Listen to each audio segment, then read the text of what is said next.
Hello everyone, good morning. Actually upload কৰোঁতে দেৰি হ'ল মোৰ শুই উঠি পেলাই ৰাতিপুৱাৰ মোৰ যিখিনি ডিউটি আছিলে দৌৰাদৌৰিকৈ সেইখিনি কৰিলোঁ শ্বুট কৰিলোঁ হয়, কিন্তু আপলোড কৰোঁতে বাৰু মোৰ ইভিনিং হ'ল। দিনৰ ভাগত ইপিনে সিপিনে কৰোঁতে আজি আৰু শুকুৰবাৰ বজাৰ আছিলে, মই বজাৰলৈ গ'লোঁ। তেনেকৈ টাইমো নহ'ল, কাপোৰ ধোৱা মেলা কৰোঁতে ৰন্ধা বঢ়া কৰোঁতে পোৱালিৰ লগতে থাকোঁতে তেনেকৈ টাইম নহ'ল। মই ইভিনিং টাইমত মোৰ আপলোড কৰিলোঁ। ৰাতিপুৱা মই আৰু ফ্ৰাইড ৰাইচ বনালোঁ, চচ অকণমান দিলোঁ, টমেট' চচ অকণমান দিলোঁ, চয়া চচ ডিম এটা দি পেলাই চাউলখিনি মোৰ আছিলে যোৱাকালিৰ ভাত অকণমান ৰৈ যোৱা আছিলে, সেয়াৰে মই ফ্ৰাইড ৰাইচ কৰিলোঁ ৰাতিপুৱা। আৰু হাজবেণ্ডৰ কাৰণে অকণমান নৰ্মেলি সি চাহ নাখায় বাৰু, তথাপিও সুদা চাহ খাব, মই চাহ বনাই দিলোঁ।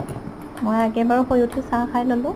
তাৰপিছতে মোৰ বেটিও উঠিলে, বাপেক জীয়েক দুয়ো একেলগে বহি ফ্ৰাইড ৰাইচ খাই আছিলে। এয়া আছিলে মোৰ ডিউটি ৰাতিপুৱা। চ' সেয়ে গাইজ আজিলৈ ৰাখিছোঁ, বাই।